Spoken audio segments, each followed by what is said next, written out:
This is Back to Back.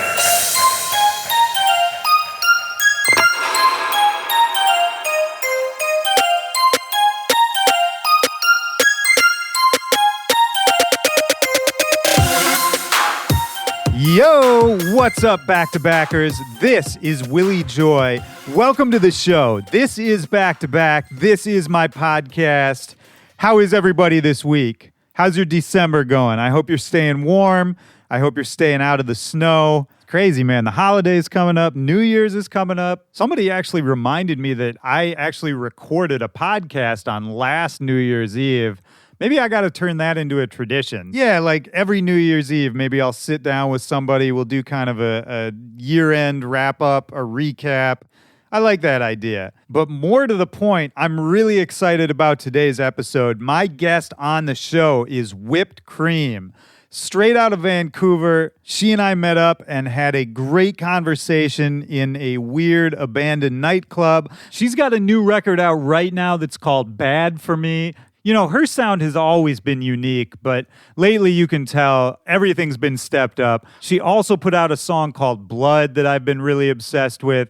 I know the music video for Bad For Me is in the works, so you got to keep an eye out for everything she's doing. I'm going to put a link in the description of this episode where you can go follow her, keep up to date with all the new music, the tour dates, everything. We're going to get into that conversation in just a second. Before we do, I just want to give a shout out to everybody who's been writing into the show, sending comments, questions, support. I love hearing from everybody out there, and it's so great to see everybody supporting us publicly too. A lot of times I get asked, what's the best way to support this show? And honestly, if you like what I'm doing here at Back to Back, if you think this is a show worthy of your time, if you find this valuable, the best way you can support us is just by spreading the word.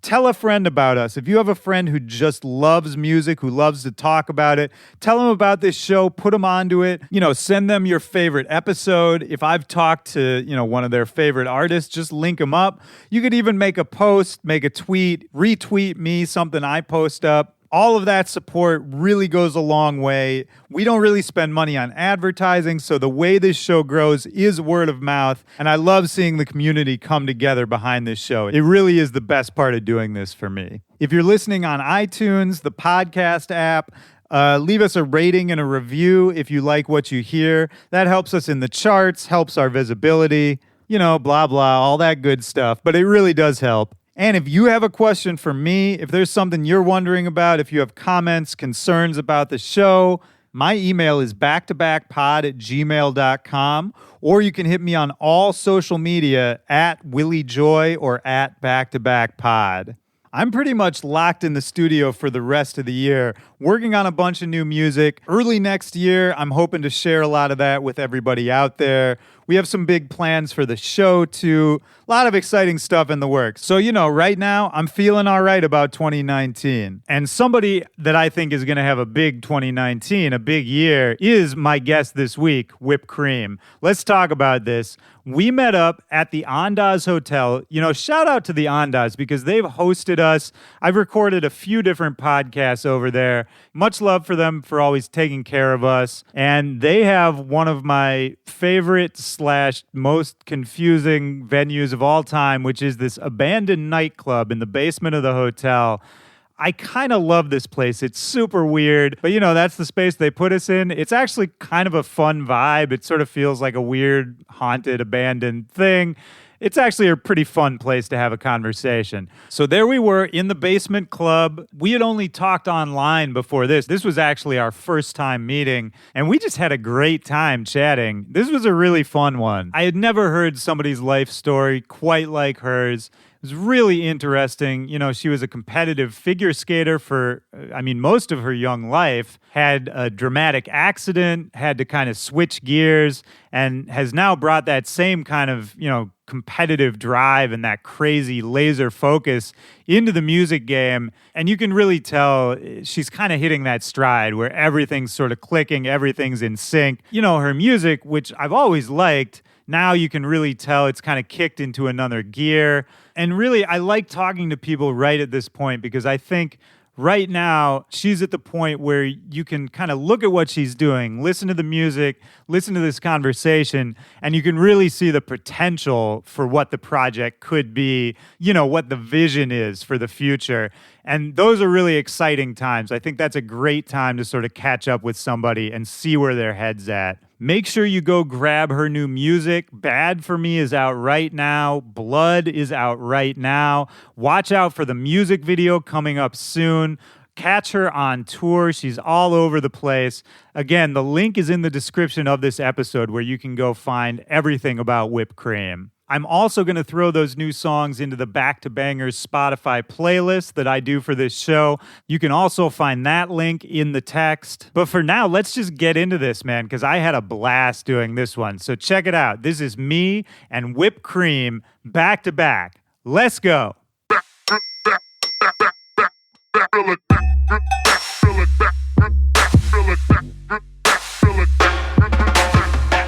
Yeah, we were just talking before we got on mic. You're touring with Yeah, Me Too right now, who I have known for damn near, 15 years or something from way back in the Chicago days. How's the tour been? It's been awesome. Me and Josh both have always kind of felt like outsiders in the industry. So together we've had a great time. He's a really good friend of mine, and we've been going back to back, and it's been a lot of fun. How did you guys meet? Ooh, that's a great question. Probably at a festival. Yeah. I don't exactly know. He probably would know the answer to that. Sure. But a few years ago. Question mark? Yeah. But no, it's true. I think both of you guys do have sort of a similar vibe. Like when I saw you guys were touring together, I wouldn't have thought to put it together. I was like, oh yeah, that makes sense. It just felt right. That's how we felt too. We both kind of how the tour happened was we both have rollerbladed in and out of our lives, and I noticed that he was a rollerblader as well, and I hit him up and I'm like, yo, we should make this a tour, and he was super down. So Here we are. People don't know that about him, man. I mean, he was pro level there for a minute. He's got old videos. I think he had dreadlocks. I haven't seen that. Let's pull it up. Josh, if that's not true, I'm very sorry. But and you have a blading and skating background as well, pretty seriously, right? Yeah. Before I did this, I was a competitive ice figure skater. I did it most of my life since I was a young child, like around 6 or 7, and I stopped when I was 18. Wow. So when you say, you did it since you were 6 or 7, when you were that young, was it as serious as it sounds? I was put on the ice at 6 or 7, and I didn't stop. I hardly went to high school, actually, because I skated so much. So I decided to take it that seriously by choice, honestly. Really? Even at that young age? Yeah, at 6 or 7, I was just learning how to skate at that time. But around 12 or 13, that's when I really got heavy into lessons and dedicated most of my life, those years, to skating. So, what, this sounds very serious. What level were you at? Were you at the pro? Were you looking at Olympics, that kind of stuff? Yeah, I was competitive. I was working on triples, and I don't think I would have ever made it to the Olympics, to be quite honest with you. I was at a national level, and I unfortunately had to stop at 18 because I had an accident, which kind of caused me to rethink everything and see how far I could realistically get in the sport, because around 25, and you're getting really old. Most people retire between 25 and 30. And when you're 18 and you have a serious accident, people kind of look at you differently. And it wasn't the fact that people were looking at me differently because I was getting older and I had a serious accident. I just knew that there was only so far I could go in it. And a year after that, I just decided to stop doing it. It was really a shock to everyone around me. Well, yeah, there's so much in what you just said. And just to give some context for it, you're Canadian. So where were you, A, where were you born? And B, where were you living when you started getting into the skating? I was born in Toronto, and I started in Hamilton, Ontario. I moved out west when I was about 10 years old to Vancouver Island. And that's where I joined a competitive figure skating team. Okay. Yeah. And did you make the move, or did your family make the move to support the skating? My parents moved out west. Wow. Yeah. And what did they do? So my dad, when I was growing up, he worked in Hallmark. He was like a CEO at Hallmark, and he was like a business guy, traveled around in New York, wherever. And then like one day he just decided that he didn't like that lifestyle. He wasn't the one writing the cards, was he? Oh my gosh, that'd be so funny. Probably could write a nice card. My dad's a pretty smart man. Is he like, he's got the like corny dad humor on lock? To the top. Yeah. My dad is a dad joke. He's amazing. My best friend, he's my best friend for sure. Hell yeah. But yeah, he just stopped when I guess one day, kind of like I did with my ice skating, and then just got into like trading stocks, I believe. I don't know very much about stock trading. Yeah, me neither. It's cool. All right, so he does that. And then my mom was a stay-at-home mom for most of my life and was a makeup artist, but stay-at-home mom. And now my dad's a stay-at-home dad. He's retired. Oh, hell yeah. Yeah. You have siblings? I do. I have 5 siblings. Okay. One full sister, and then the rest are half siblings. Got you. Yeah. And where do you fall on the age range there? I am second youngest. Okay. Yes. My oldest brother is 44. Oh, wow. Yes. That's crazy, man. Yeah. I knew a woman in high school who had a big family like that. And I remember in high school, like one of her brothers was in his 40s or something like that. You know, something crazy. Yeah. And I could just never, I'm an only child. Okay. And so for me, that concept is so, like, I don't even know. Like, did you like having a big family? I mean, to be honest with you, I grew up with my mom, my dad, and my little sister. That was my, like, family. Yeah. Of course, my other siblings are my family, too. Of course. But they weren't really in the household growing up because of my dad was previously married. They were older. They had their own lives. Exactly, yeah. They were kind of, like, you know, somewhat grown up but when I was born. But I have a great relationship with most of them now. Yeah. Yeah, that's awesome. It's great. No regrets. I like it. No, that's cool. I always wondered, I mean, probably I would have loved having siblings, but it's just Yeah. hard. As an only child, of course, Yeah. like, I'm like, no, I want all the love and attention. Totally. I still want it. I have all of those siblings, so. Still a competition. Yeah, it is. And so, you know, in your younger years, like, you know, if you're 6 or 7 and you're getting on the ice, then did it seem like a serious thing? Like, do you remember how you sort of perceived it at the time? I thought it was the most exhilarating, fun thing in the world, and it was a way to express myself, and it made me feel good. I loved it.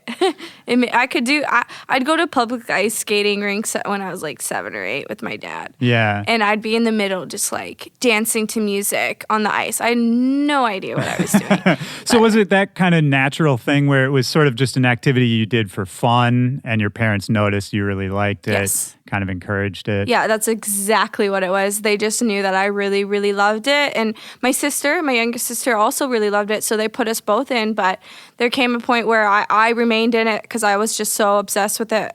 Yeah. I loved it. I lived for it. You should have saw my room. It was covered in medals and Michelle Kwan. Well, that's so cool because I think those moments where you really find something that speaks to you, that's important to you, that really makes you feel something in a deeper way than we feel on a day-to-day basis. I mean, for a lot of people, that can be really rare. I think for me, you know, outside of music, it's only happened a few times. And to find something like that young, I think is really awesome. Oh, absolutely. It's funny because I tell people now, like, because of my accident, I'm so happy I had my accident, first of all. Like, that's the biggest blessing because I would still probably be do ice skating. It kind of forced me to stop. But I don't know. I really do believe that the reason that I liked figure skating so much was because I could express myself to music. That's why. So the music was a big part of it. It was all of it. I swear. Because I was never technical.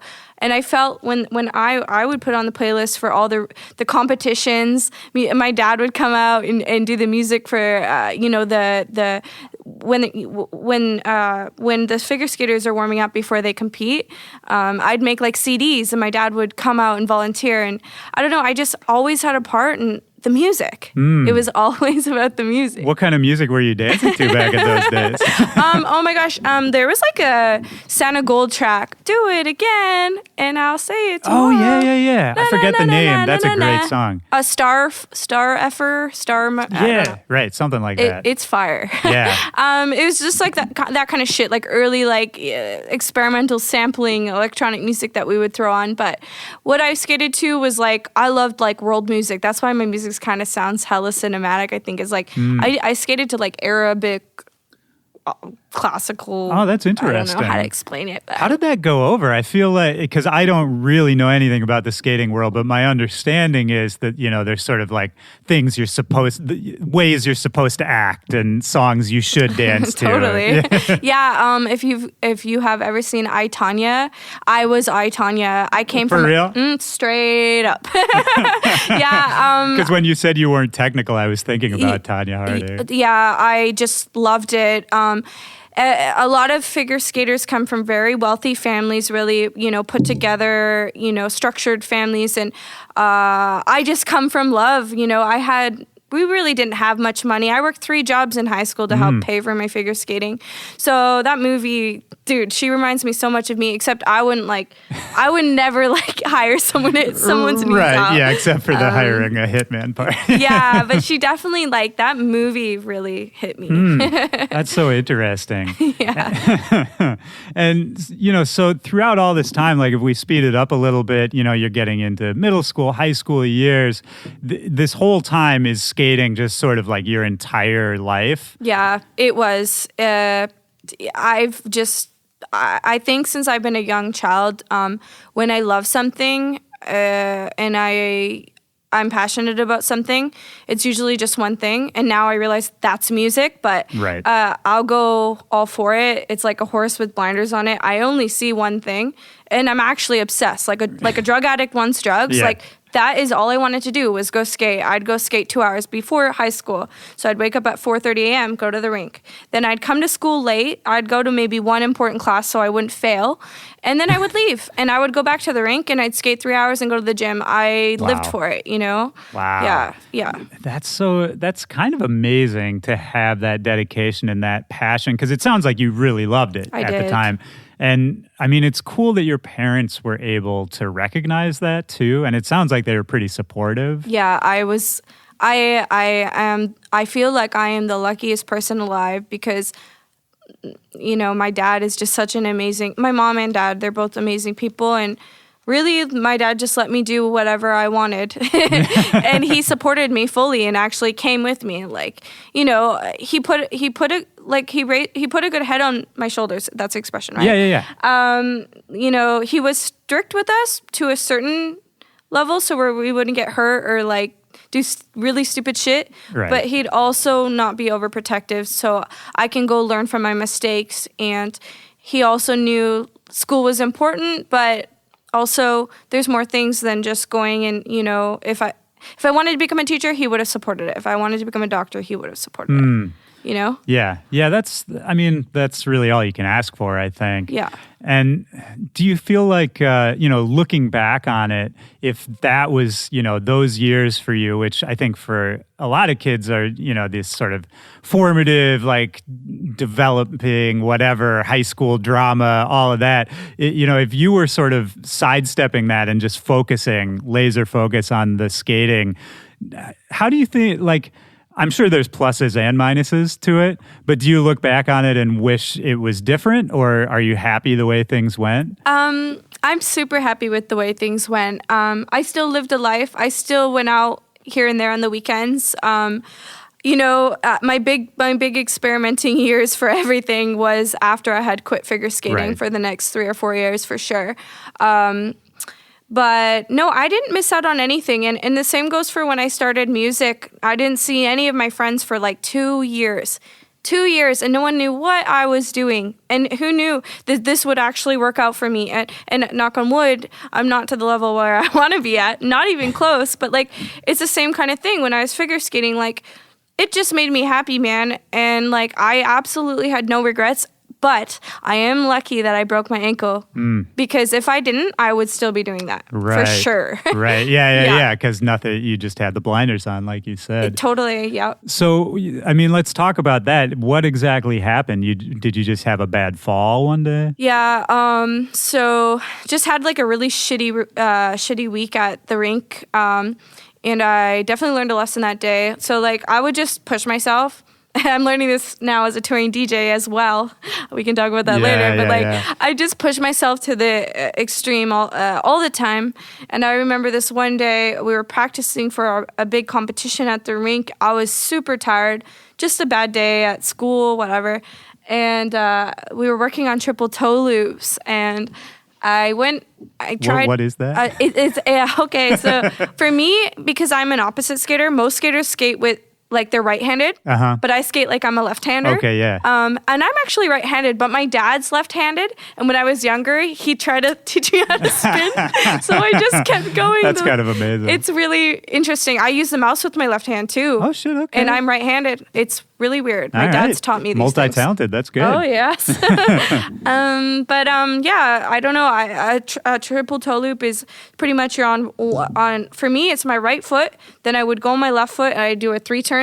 I would turn backwards, put my right foot behind my left foot, and then spin three and a half times in the air. You land on your opposite foot backwards. Okay. Yeah, I probably couldn't do that. You're pretty fit. You could probably do a double if you practice for like a year. Yeah, for sure. I would need a lot of practice. I'm not the most coordinated person. But yeah, I went out and I had never landed the jump before, by the way.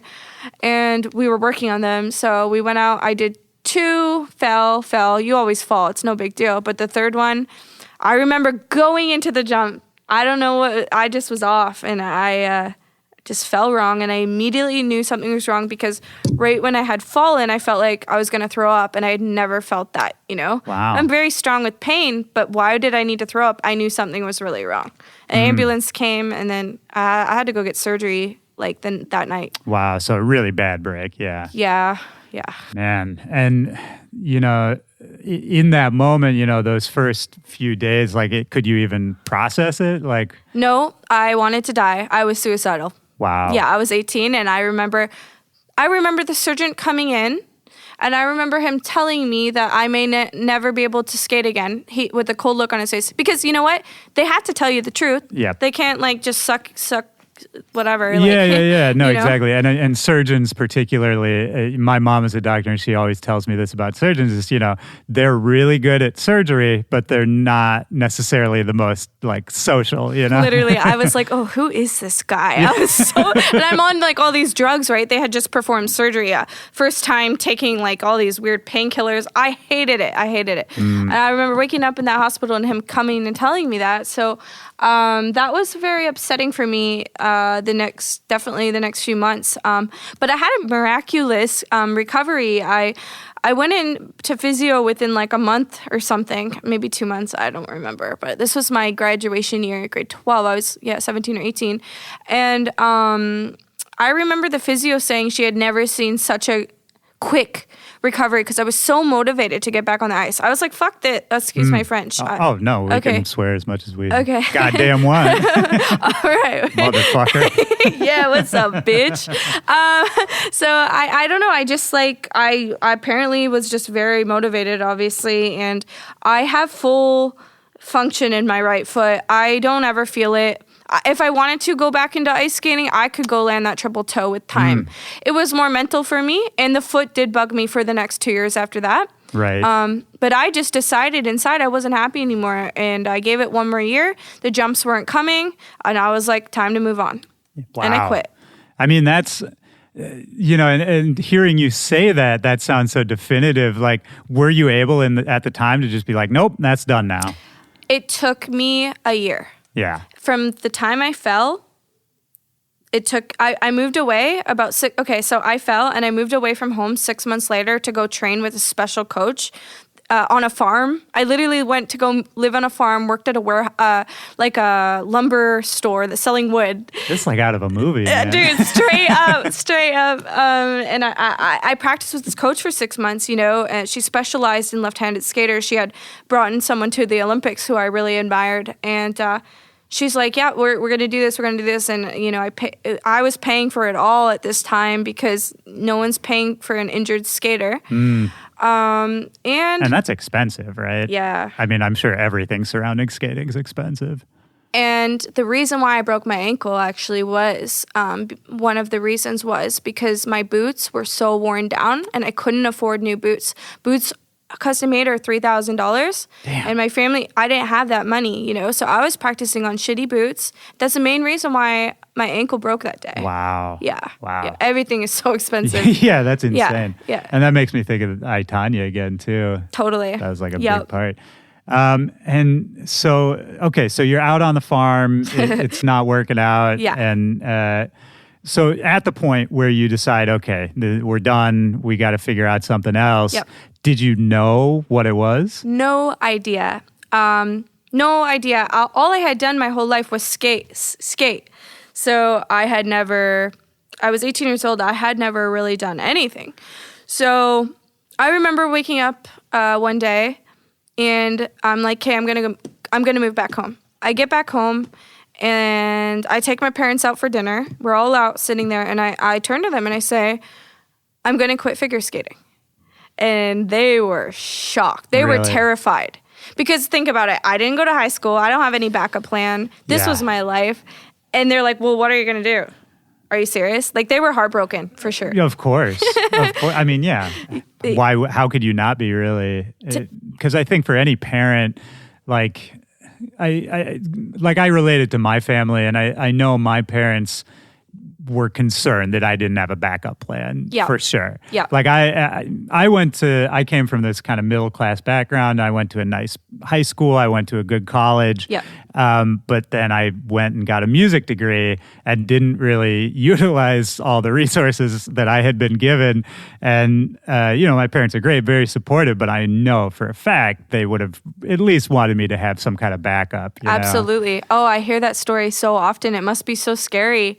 Kind of with that thought in your head a little bit. Right, exactly. Yeah. And, I mean, I was young, so of course I wasn't concerned about it. But I think back now and I'm like, if I ever had a kid, I'd be like, oh, you need a backup plan. Totally. Yeah, man. I mean, I had no backup plan. I was going to be a figure skater. So my parents were a little bit nervous because at this time I had just turned 19. That's the legal drinking age in Canada.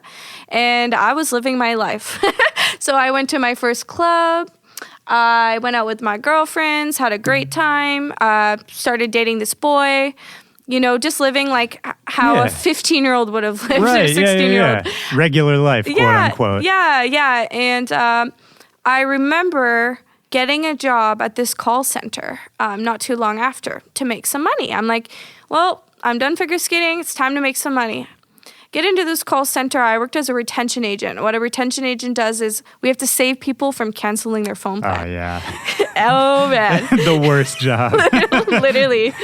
People are calling you because they're pissed, man, and you have to make their day and save them so you can make money. Right. So I learned so much from that job, though. I really, really did. Lots of people skills. But anyways, so I worked there for about... I don't know, on and off for a year. But the first 6 months, I remember saying, okay, I'm going to save money and I'm going to go to Australia.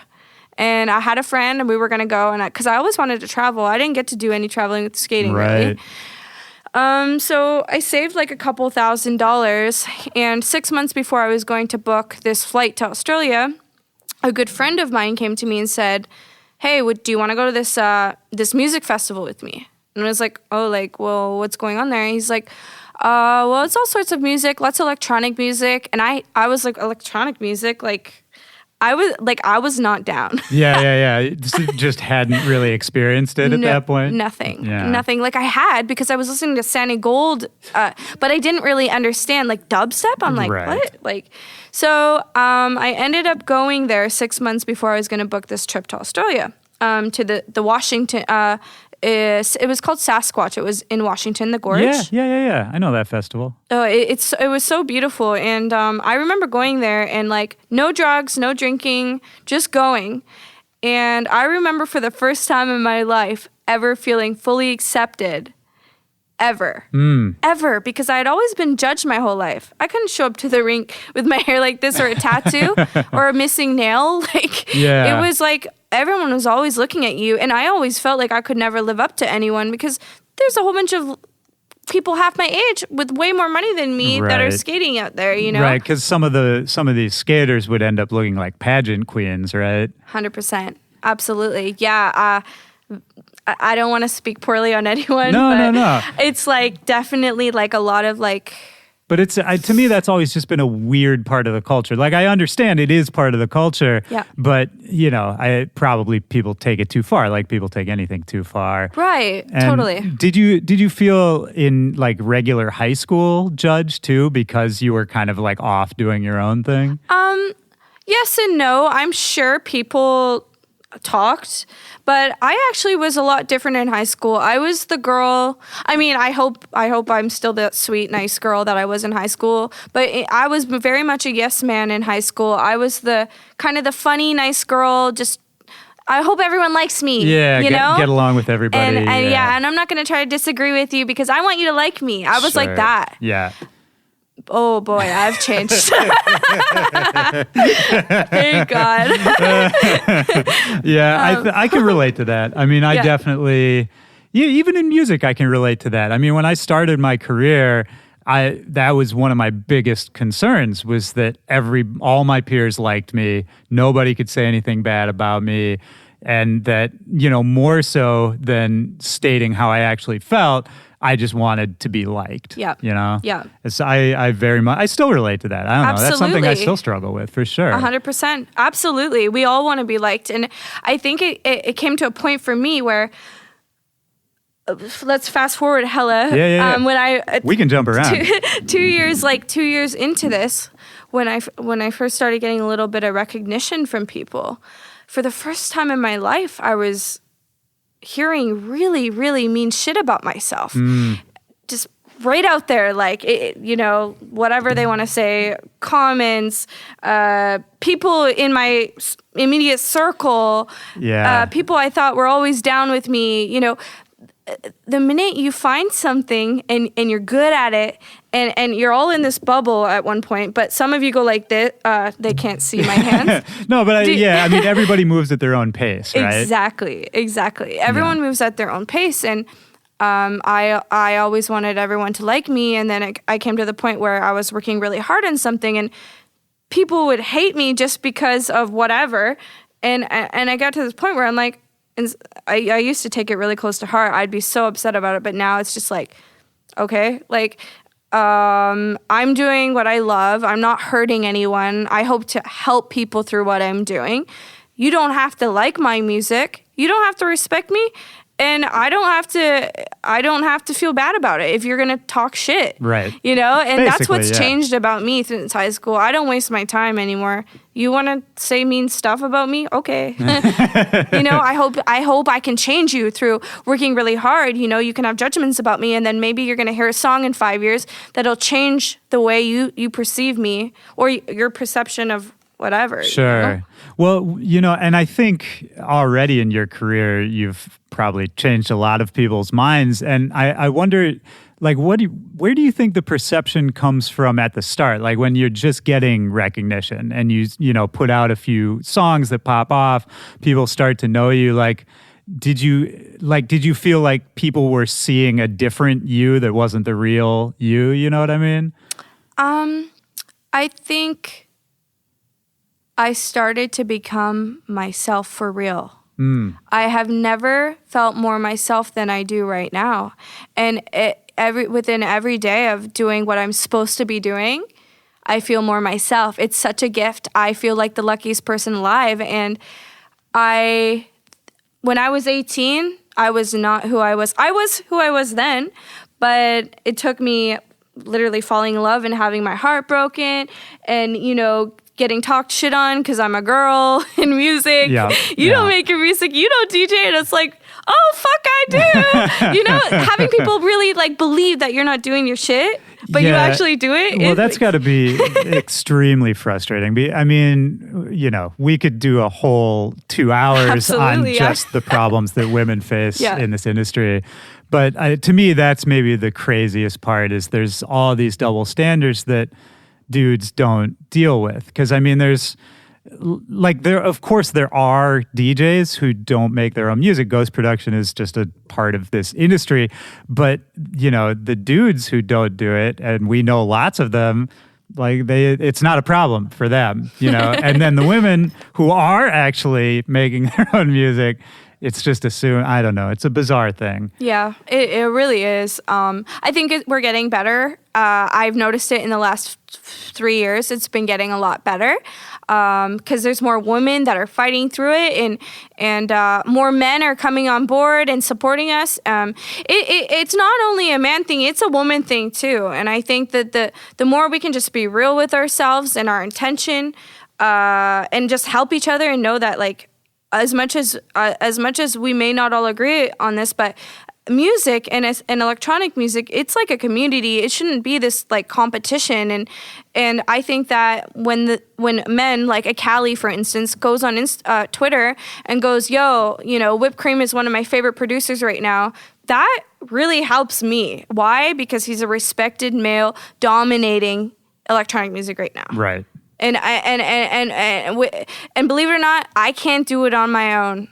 Well, none of us can. And none of us can. Absolutely. Yeah, absolutely. Absolutely not. And I mean, stuff like that is great. And I think that's, you know, if anyone out there listening is like, well, how can I help? I mean, it really is just little things like that of just voicing your opinion, just giving support in a kind of casual way.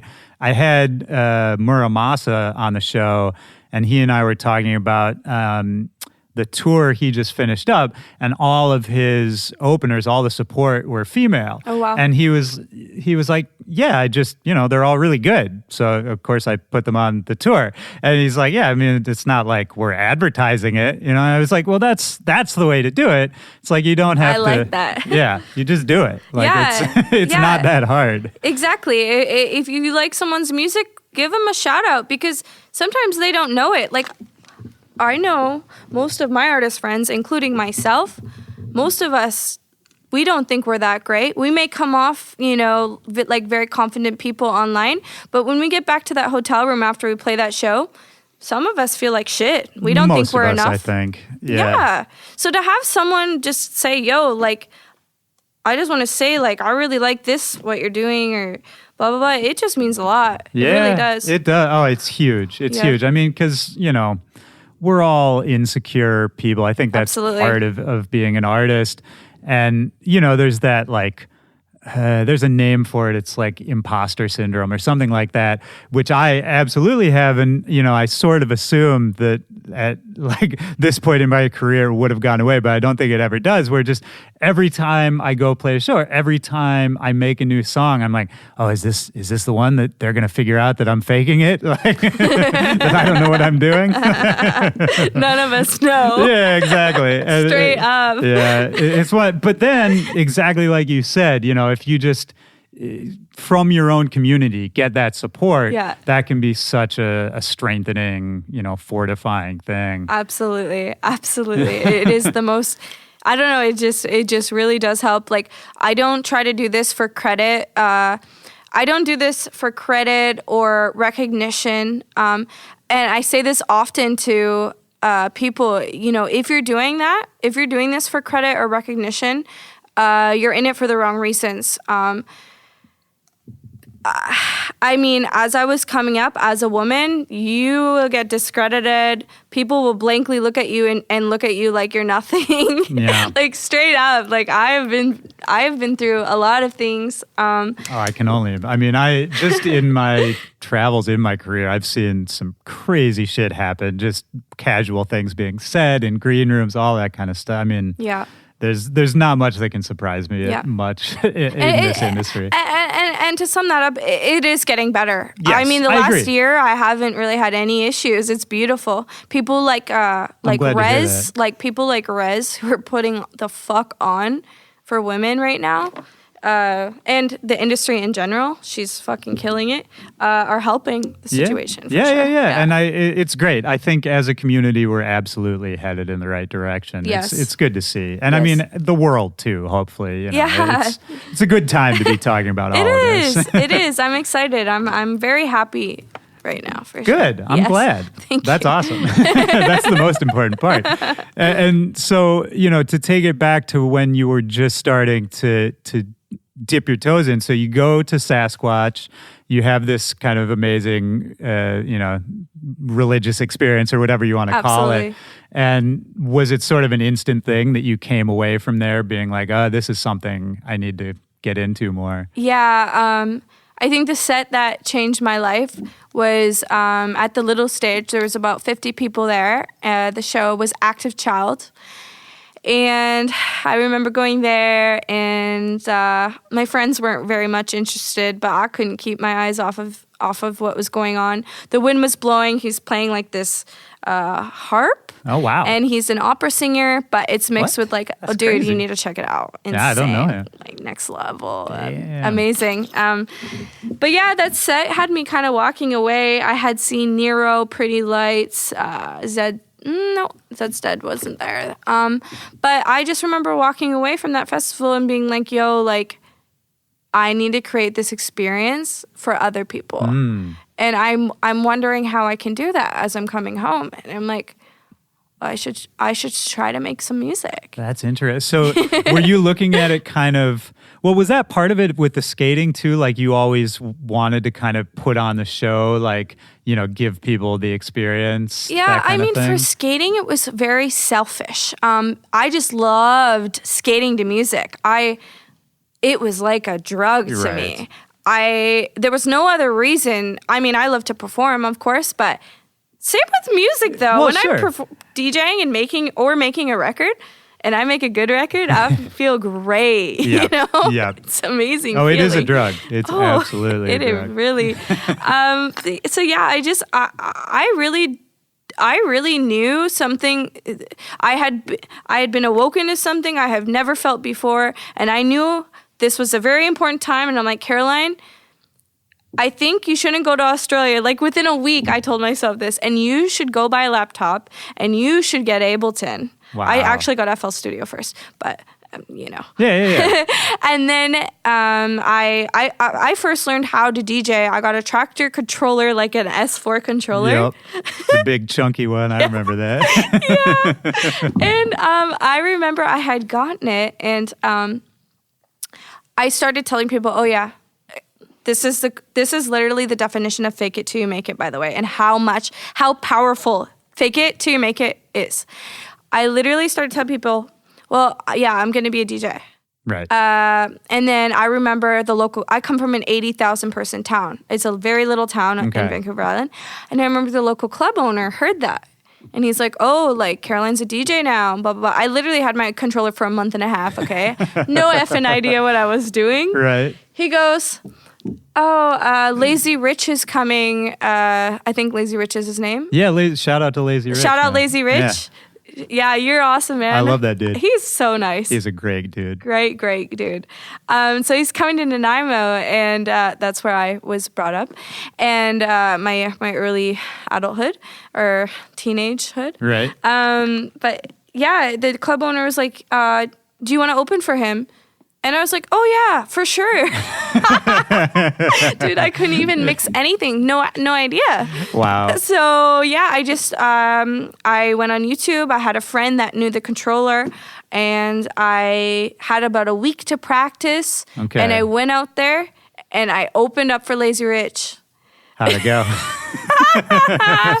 It was awful. Yeah.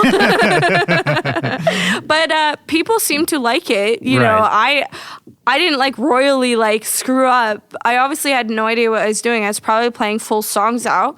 But you know what? I just jumped in and I became a DJ that day. Yeah.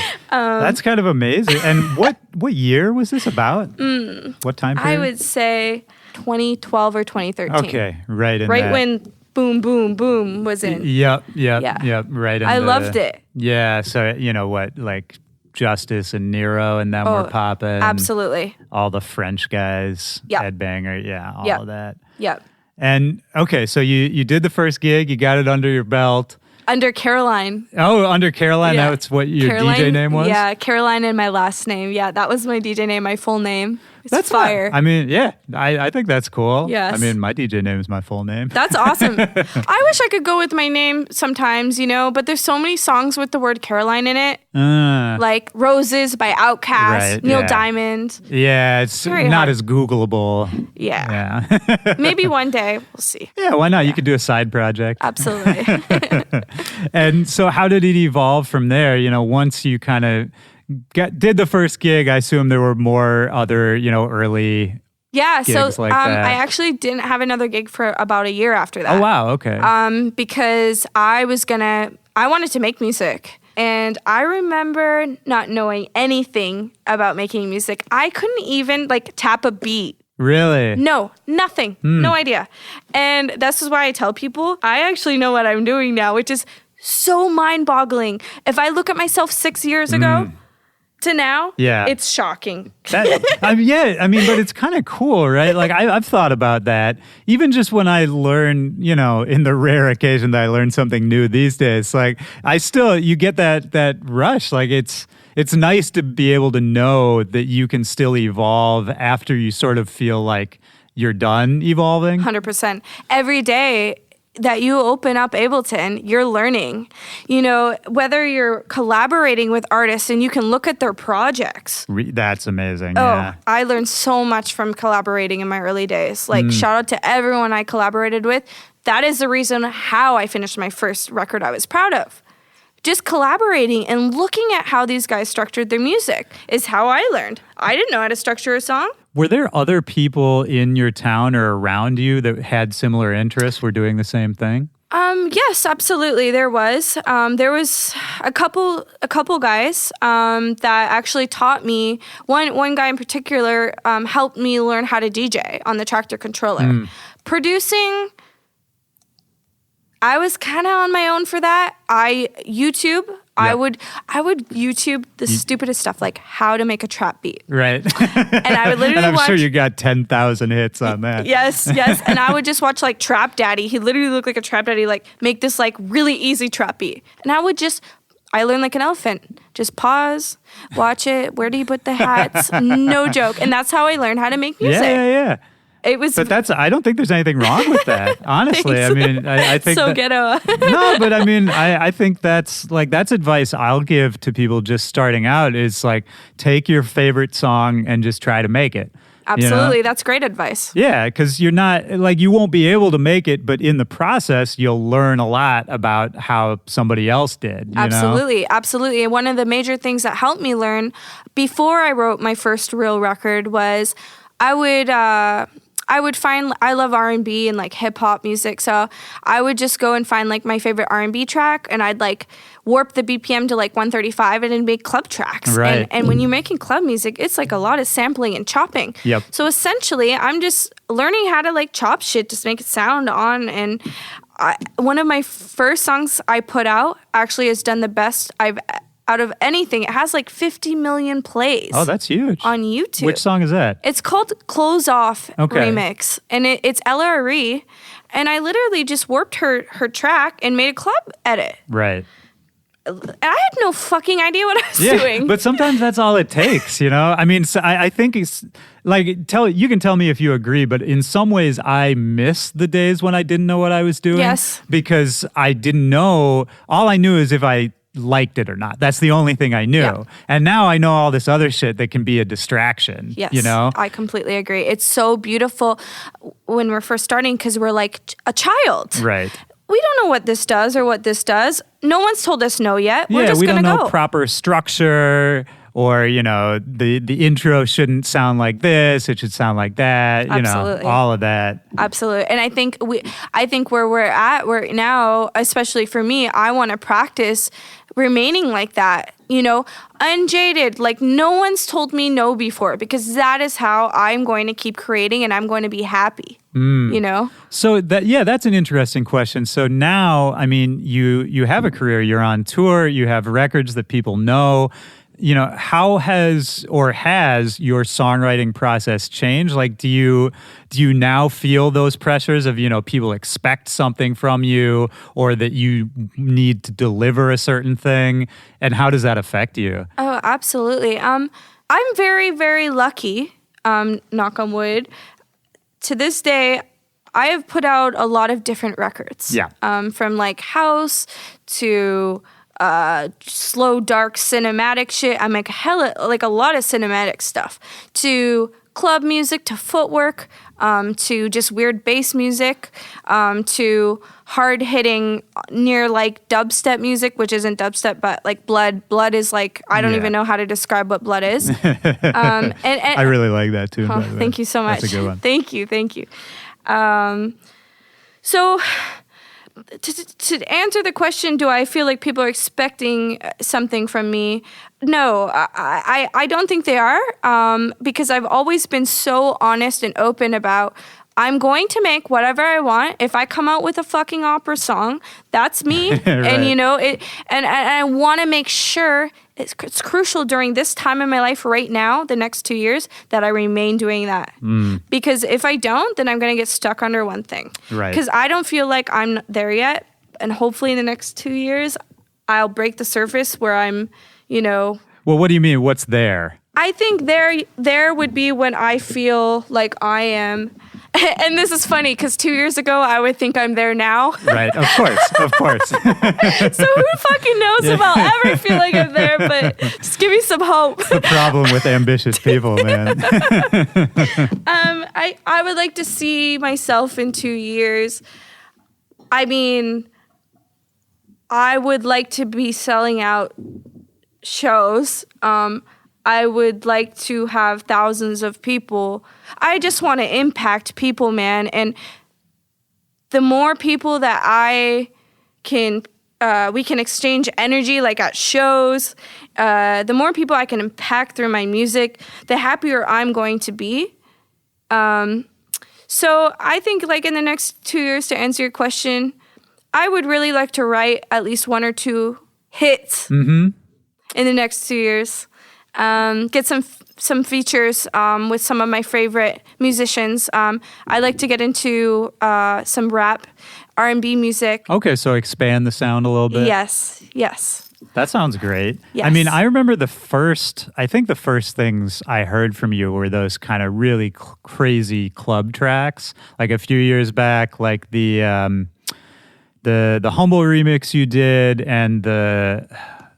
what was it? The remix you did for Jackal. Oh, yeah. I think it's Shotgun or Gunshot. Yeah, I think it's Gunshot. Or Jammin', Right, Jackal. yeah. Oh, Jackal, God, yeah. I made that a while back. Dude, shit was fun. I made it in like 2 hours. For real? Yeah. I mean, I played that shit a lot. Hey, and thank you so yeah, much. Yeah, and I remember like when you were putting that out, I don't know why, I just have this clear memory. I was talking to my friend Long from Jet and John's, and both of us were just like, what is this? Like it was crazy to me because it sounded like it was a familiar form, right? The club rhythms and the way you were chopping audio, I related to because I have always just loved chopping audio.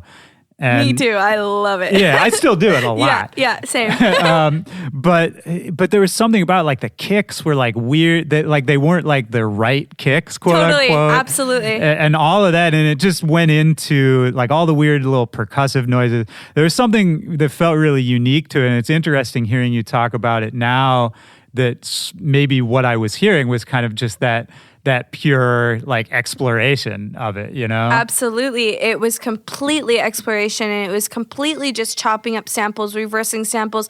What is this thing in Ableton? I'm going to pull it on and push this button down. It was completely that, 100%. And still to this day, my records are like that. I mean, now I'm learning more sound design and EQing and shit and mixing and stuff. But I mean, back then, I don't know if you want to play that out at a club because I don't know how well that shit was mixed.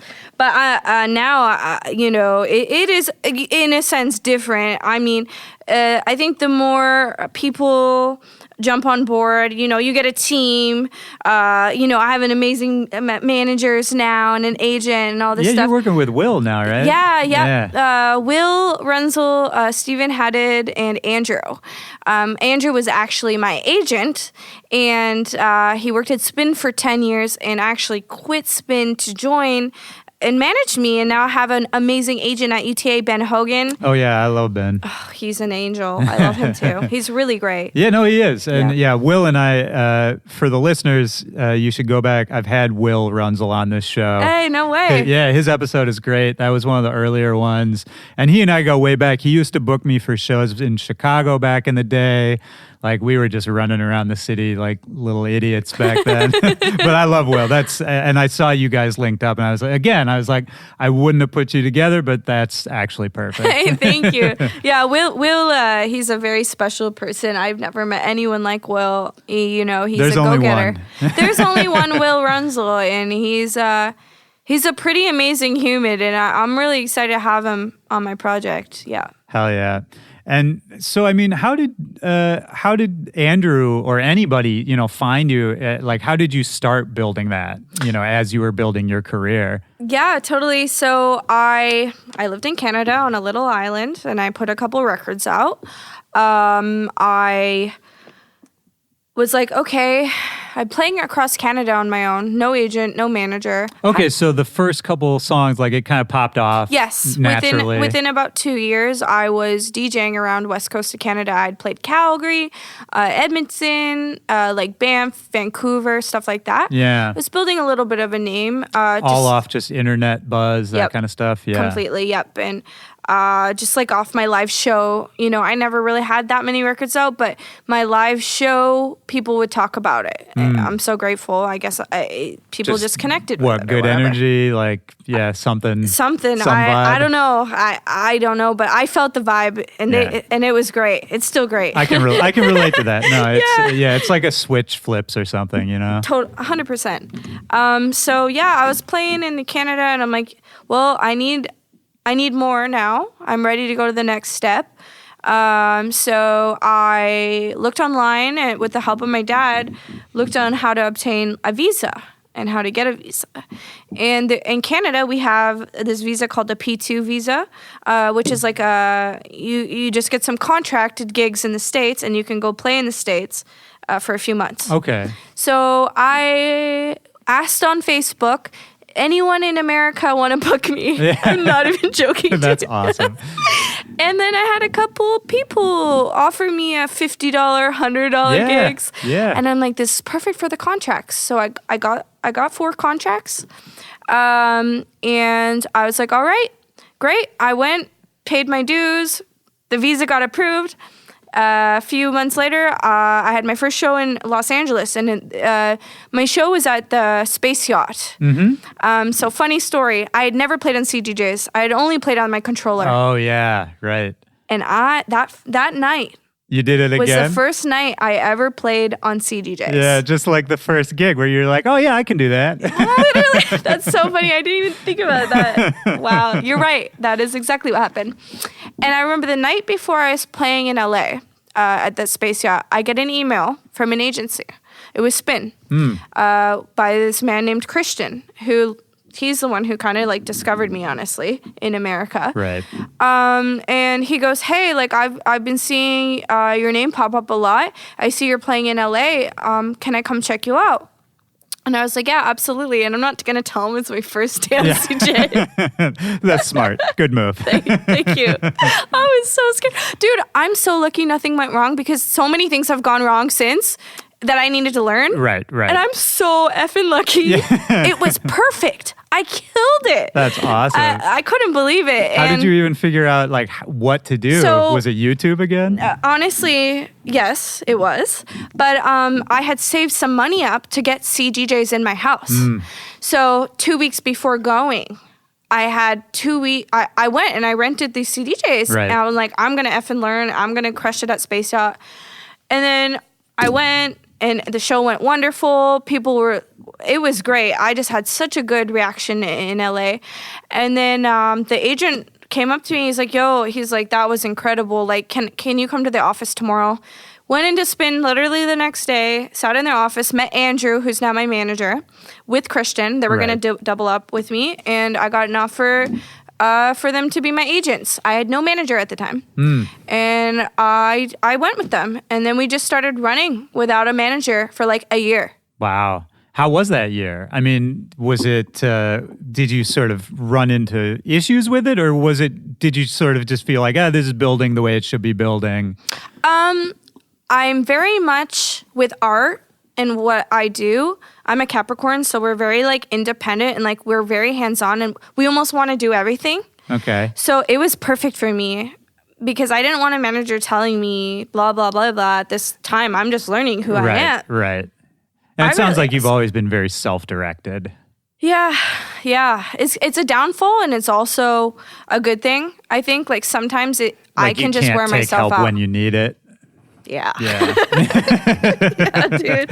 Totally. Like now I have 3 managers and I'm still wanting to do everything. Right. Yeah. And it's like, Caroline, like I literally can't anymore, or else it's not going to work. Well, sure. I mean, you're busier and busier. You're touring on a bigger scale now. I mean, we were talking about the tour you're on right now, but then I was looking at your social stuff earlier and you've got a bunch more dates. It's like a lot of dates coming up. December is the most dates I've ever had this December. So how is that? Like tour life? Have you been dealing with that all right?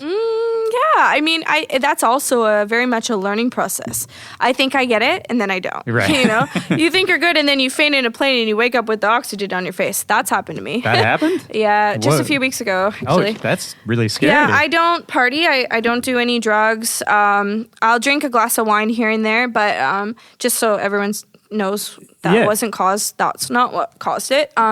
When I have time off, which is not very often, I will go home and spend 9-hour days on a computer. So when you're traveling all the time and you're DJing and you're constantly giving all of yourself to other people at all times and you're not thinking about your mental health or your physical health, like me, I was that person, you will literally burn the F out. Yeah. And that's the biggest lesson I've learned in the last 6 months. Still working on it. I still feel like shit some days. I'm learning. I'm only human. Well, no, of course. But I mean, to hear your whole story that we've been talking about, it sounds like you've never been able to kind of just put the brakes on at will, No, so, a little stubborn. Well, and there's nothing wrong with that. I mean, I think that drive is kind of why you're seeing the success that you're seeing. But have you figured out a way to balance it or sort of to have that outside perspective of like, okay, for the next, 6 hours, I just need to chill out? Absolutely. The answer is absolutely yes. And I'm so grateful that I passed out in the plane because that was a huge wake-up call. I was getting very sick over the summer. I had multiple times where I was just knocked on, I was just getting sick because I would go home, produce, and then I would go do 3 days of hot yoga in a row. Oh, wow. And then go on tour again. Yeah. Like I'm an invincible, dude, you need to just chill and watch a TV show sometimes, Caroline. Yeah. And you straight up do. Anytime I can have sleep, I'm not going to the after party. I'm going to try to sleep on that airplane. I'm going to try to eat a little more, drink a little more coconut water or whatever, The answer to your question is absolutely yes, because you know what the most important thing is our health. And without that, there is no whipped cream. Right. I'm done. Yeah, it's true. It's so important. Well, and I'm glad to hear that. And I think it's something I've been talking with a lot of people about lately is, mental health in this industry and self-care and all of that, because all of us are super ambitious, right? And all of us want to take every opportunity we can. And because we all sort of operate as little islands to ourselves, it's not like we all work in the same office building every day. There's kind of no one to tell you to stop, That's so, what you just said is so true. I could get it tattooed on my face because no one really knows how much we do. We'll sit in an office, for an hour with someone or have an hour interview with someone or go have a session with someone. Yeah. But there's a million things going on in an artist's day, every day. The last 3 days, I've been in airplanes. I get up in the morning, I go on an airplane, I get there at night, I eat dinner, I play my show, and I do it again and again. And then in between that, we're working on my next releases right now. I have 2 music videos I'm working on next week. I haven't been home in a month. No one really knows that shit. And why would I want to tell the world all this other shit on top of what I'm here to do is just share what's in my soul. I don't want to stress people out. Sure. You know what I'm saying? But it's interesting to hear you say that, though, because I feel like you are pretty open on social media. I am, yes. Yeah. And which I struggle with. Yeah. It's like not my natural mode. And so I did want to ask you about that, too, as far as, have you always kind of just put yourself out there like that? The answer to that question is no. I did write a lot of poetry when I was young. I loved writing. I loved music. I'm very like a melancholy person. Like I thrive when I'm kind of sad. I know it sounds fucked up. Like just how I work. I love sad music. I think you can hear it in your music a little bit. Thanks. That means a lot, honestly. Yeah, for sure. But yeah, so I don't know. Like. Sorry, I'm getting. What was the question to that? Just I was about like, I'm sad. have you always? Yeah, that's the answer to everything. I'm not sad. No, I'm a very happy person. Yeah, the question was more just you're very open. You put yourself out there, and have you always been that way? And kind of like, how did that come about? And just sort of, is it helpful for you? Is it therapy? Like, what is it for you? Yeah, absolutely. Well, when I started my project. I had never fully been myself as a figure skater. So when I started this whipped cream, I was fully always myself, like from the get-go. And I fight every day to be myself, and I'll continue to do that. And the moment I don't feel like I can be myself, bye, I'm done. Yeah. Because this is why I do what I do. And I want people to fight to be themselves. That's why we're here. Let's fucking live and be happy and do what we want and create and like no limitations. Come on, So the answer is no, I have never been as open as I am now. What was a major changing point was falling in love for the first time when I was about 21 or 22. Being completely vulnerable to another human being, and the relationship not being the best for either of us. Yeah. And us learning. Well, I definitely learned that I need to get. If you need to speak how you're feeling, and you need to communicate in order to get what you want and what you deserve. And yeah, just like heartbreak and shit really helped me like be more open. Yeah, to be honest with you. Those big heartbreaks can do some crazy shit, man. Yeah, that's when it all started, honestly. And yeah, I mean, some shit. I don't have regrets on anything I've said online, because if I can say something and change someone's life or start a new thought process, or, there's many times when I first started making music that I would bite my tongue just because of the girl thing, to be honest. But now I don't, because you know what? That is really bad if I bite my tongue when stupid shit happens, because then every girl's like, oh, should I bite my tongue because this happened? Right. No. Yeah, of course. Or man, whatever. Yeah. No, exactly. Yeah. I mean, I think that's awesome. It is. And it's funny, like, and when you said that, I hadn't really thought about it, but those heartbreaks really do. Like, I had a really tough one early on, and for me, that was when I got in shape physically. Like, I was kind of unhealthy before that. I lost a bunch of weight and all that, and that's been like, it really changed my life and not just in that way. Like, I got more serious about work, all that kind of stuff. But absolutely, it is a weird thing that like you almost have to go through that to have some perspective on your own life. 100%. Like, as much as, we did not end very well, I'll be forever thankful for him, because without him, I would not be creating the music I'm creating. I would not see the world the way I do. I would not have all this love within myself like that. I won't allow, I'm very grateful for him. Yeah. And love is great. It is. I agree. It's great. I just agree. don't, right now, if you're going to stay away, but in a few years, I would love it again. Yeah. But not right now. Yeah. Please, God, no. Well, I was about to say, it's not going to be when you plan it to be. Yeah, you know? I know. Fuck. I miss it sometimes. It's great. Relationships are great. I look at couples and I find beauty in it. I can create art from it. I love children. I think love is great, and and it's something we need as artists. I think like we need, and it doesn't necessarily have to be romantic love, but Absolutely. those personal connections. Yeah. Bring it back to the self-care thing. Like for a while, that's something I felt I was missing. And I didn't really realize it for a long time. I was just in my own little bubble, and I wasn't really maintaining my friendships with, the people who are really important to me. Totally. And that actually, looking back on it, hurt me as an artist. Not only was it a shitty thing to do, but it hurt me as an artist, It's funny when we feel like shit about ourselves, we kind of don't want to reach out to anyone. It's like staying in bed all day.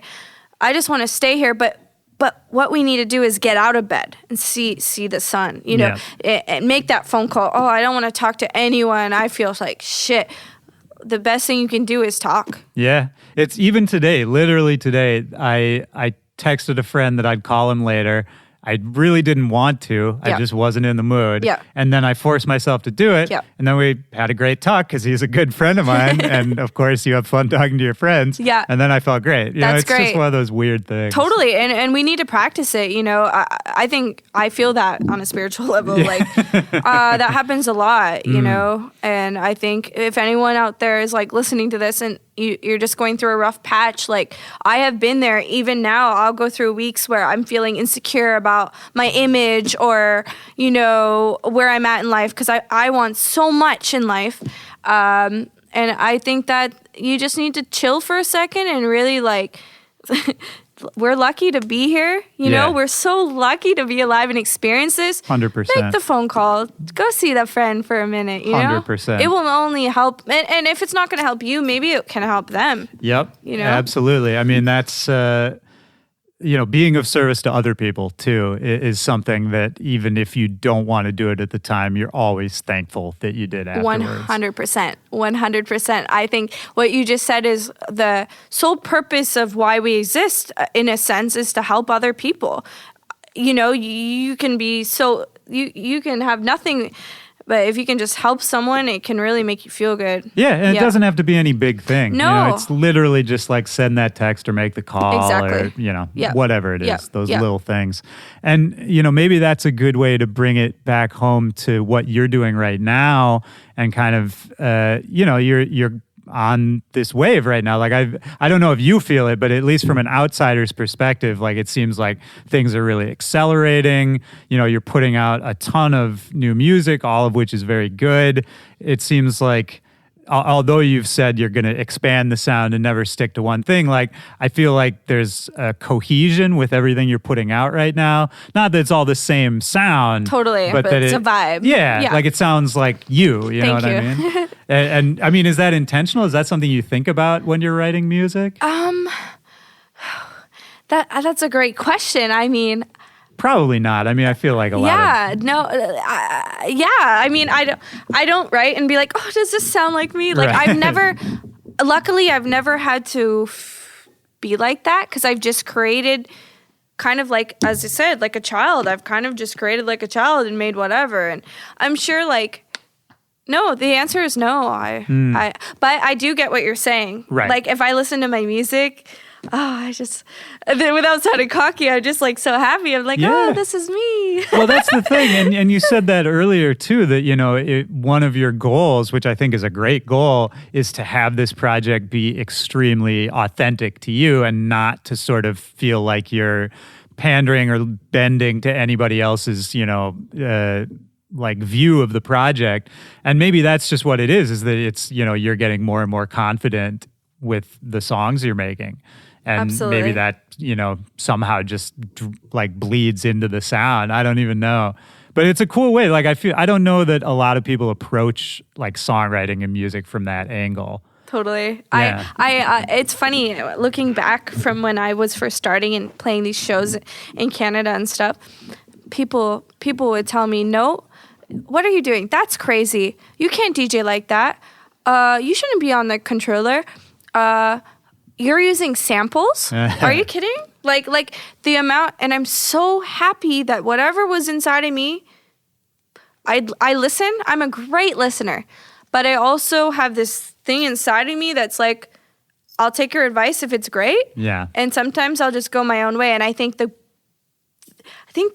anyone that's really massively successful has a little bit of that in them, where they You don't. have to. If you listen to every single person around you, you're gonna just stay exactly where you are. Absolutely, You yeah. know? And I think you can even see it in people who maybe start off really independent and then they get a bunch of people around them telling them what to do, and you can kind of see it affect their work, you know? Yeah. 100%. We've definitely seen that. Yes. A lot of amazing artists that have fought so hard, they finally get like the break, you know, with maybe a manager or whatever, and I don't know. I don't have much to say on that, but Yeah, you just, it just you happens. really just have to. I mean, I think it's what you're doing right now. I think it's you sort of have to consciously keep resetting and reminding yourself what you're trying to do, right? And that's 'Cause if I you think that's just the go on- biggest thing for me right now, to be Yeah. honest with you. That is the biggest thing. It is constantly reminding me, you've gone this far, keep going, and Right. just being true to yourself. Yeah, and know? you know, be careful not to sort of just go on autopilot as things get crazier and you get busier, and yeah. And you're singing on tracks now, right? I've been practicing singing on tracks. The last song that came out wasn't my voice. Okay. Bad for Me was not my voice. Okay, got you. But when me and my ex broke up, oh my God, I talk about him so much. He's probably like, oh my God. You've inspired a lot. So thank you. But when we broke up, I just started like messing around in Ableton and writing I was so sad, and I was writing just really sad music. I don't know if that stuff will ever come out, but never say never. Right. It's like, it reminds me of like Nirvana, like mixed with like Banks, mixed with like R&B vibe, like Okay. Mahi Jordan. All right. So we'll see. That sounds dope. Yeah, I mean, I'm gonna just keep writing, and I mean, that kind of music is my favorite, like R&B music, like James Blake, that kind of shit is like my favorite kind of music. So I would not be surprised if in the next few years there's some records like that coming. And what should people be looking out for in the near term? Like, what do you have? You said you were doing some music videos, but you know, what else are you working on? What are you stoked on? Absolutely. Well, I have a couple records coming out. The next record that you guys are going to hear is the most experimental record I've ever put out. I don't think you guys have heard something like this from me before. Okay. I'm stoked That's on good. it. Yeah. I'm stoked on it. It's more of an art piece. It's very short, and a big label has gotten behind it, and we're making an incredible art piece with it. Dope. I'm so excited because I want this project to not just be music. I want to make mini movies. Okay. I want to take the listener to another level of depth, and I want to direct music videos, and that's what I grew up on, watching music videos, hours and hours of music videos. So this is just my childhood dream, that's is writing new interesting. stories with my music. And now it's go time starting next month. You guys are going to start seeing what I really put together. I'm so The excited. story seems like it's really important to you, just in general. I think that in my opinion, I think the best artists have the best story. Every single record I've written, there's been really, like, from the core, from inside of me, a story behind it. There's nothing I've just put out other than like remixes and stuff, of course. Right. But like my original music has all been from like really deep place and within. And yeah, it's weird because I always wondered like, well, what am I going to say if I ever get interviewed and stuff? But then it's like, hey, well, I'll just tell them my life, and this is my life, and I'm just extremely passionate person. So I guess it just helps with when I share what each record means to me. Right. But storytelling and being able to reinvent yourself every effing day, that's powerful, you know. Yeah, I agree. I mean, stories are, you know, to get weird with it, like stories are one of the oldest forms of like communication and connection that we have. Wow. You know? I don't know. That's cool. I didn't know that. I mean, yeah. Storytelling. I mean, the cavemen. That's what I'm saying. You know, they wrote on the walls, you pass it down, all that. I mean, that's what it's all about, really. I think that's, you know, and music is cool because it's storytelling to me in a different way. And especially like if you take the music that you make, you know, it's not like the lyrics are telling you exactly what happened or exactly, you know, it's open to interpretation, which I think a lot of electronic music, maybe that's why it draws people in. It's probably why it draws me in. Here's what it is. It's like it's helping people to tell their own story in a way. Yes. You know what I mean? Yes. Because I can hear a piece of music and it makes me think of something in my own life, or makes me think of a story or an image or a color, whatever it is. Yeah. And that might not have been what the artist was thinking. In fact, it almost definitely wasn't. That's the beauty of it. Yeah. And that's why I call my music when someone comes and asks me, oh, what do you make? I'm sitting in a lift. What do you make? It's your experience. My music is what you perceive. Right. I can't tell you that, you know? I like that. What you just said totally is absolutely what the beauty is. I can write this record and have this whole story behind it, and someone will listen to it and think about something completely different. Maybe not even the same kind of feelings I had. Maybe they'll be happy when they hear it when I was extremely angry, you know? And that's why it's going to be cool interpreting my visual to it, because then they're going to know exactly what's going on inside, you know? I don't know. It's going to be fun. That sounds great. I'm stoked to see what you're cooking up. Thank you. This has been great. I really enjoyed this. Same here, man. Feel like I told you my whole life. Last thing I'll bring up is, you know, you said a label had gotten behind what you're doing. So did you sign like a record deal now? Okay, so no, the answer is no, but I did sign a couple records to Big Beat Atlantic Records. Yeah, that's huge. I know. I was just actually typing out another interview, and one of the things was, what was one of your aha moments this year? And it's definitely that. I mean, a lot of my favorite artists come from Atlantic Records, so to have them get behind a couple records that I wrote, right? That's a big trippy deal to me. I'm like, why? You know? Right. So I'm very grateful, man. I'm grateful for anyone listening. That's really it. I'm just grateful for anyone who's listening. 100%. Well, and I mean, if they're getting behind you being you and like the weird records and like you not making, you know, a pop record or whatever, that's a good sign that you should keep doing what you're doing. Absolutely. And I hope that when the day comes that I do decide to write, you know, a pop record, which I will. I'm telling you all right now, I'm writing rap records. I'm going to write a pop record. I'm going to write an R&B record. I hope when the day comes, my original fan base that has been so loyal to me understands, you know, I'm going to keep evolving. Anyone around me, I'm going to keep evolving, whether you like it or you don't like it. That's a great mission statement. I think that's a great way to put the period on the sentence. Beautiful. Last question. Yes. I ask this at the end of every interview. You don't have to think about it very hard. Kind of the first thing that pops into your mind. Sure. A time in your life, and it could be recently, it could be from when you were a little kid, when in a moment music really deeply affected you. And that could be like, you know, change the way you thought about something, or it could be, you know, music happened at an important moment in your life. And it doesn't have to be significant, just kind of the first thing that pops into your head. Absolutely. I think I was around 6 years old in Hamilton. And it was every weekend, actually. This happened every weekend from the age of 6 to 14. But this was my first memory knowing that I really was loving music and just expressing myself to music. I would invite all my friends over, And we would put on my mom's wigs and my dad's crazy 70s outfits and stuff. And we would take the video camera, because my dad always had video cameras. My whole childhood has been documented. My dad's awesome, nice. man. He's been great. So anyways, we would make these music videos. And I put the Tina Turner, my girlfriend put the Tina Turner thing on, and she'd sing, I think, rolling down the river. Oh, yeah, I don't know yeah. if that's Tina Turner. I don't know either. If it's not, it was someone.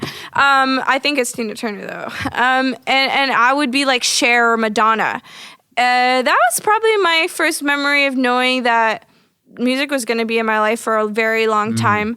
I remember talking to my parents around 3 or 4 years old. I was so little, and telling them, when I grow up, I want to be a painter and I want to be a singer. Okay. And my favorite color is orange. And I had this little Barbie piano. This was like 3 or 4. You're bringing me back, brother. Okay. And I remember playing the piano. I can't play it, but obviously I was, being a kid. And I remember growing up and not being able to sing. So that is why I sticked with figure skating. But I just skated to express myself through the music. And now I'm here. And I'm making music now. That's cool. Yeah, hell yeah. And that's early performance too, right? Like making those videos. Oh, yeah. I always loved just expressing myself to music and watching music and listening to it. Yeah. That's beautiful. I love that. Well, this has been awesome. Thanks for taking the time. Yeah, absolutely. This was great. It's great when there's someone asking some really kind of like different kind of questions. So I appreciate it. We need people like you. So thanks. Appreciate that. Yeah, man. 100%. All right. Take care. I'll talk to you soon. Okay. Talk to you soon. All right. Bye. Bye.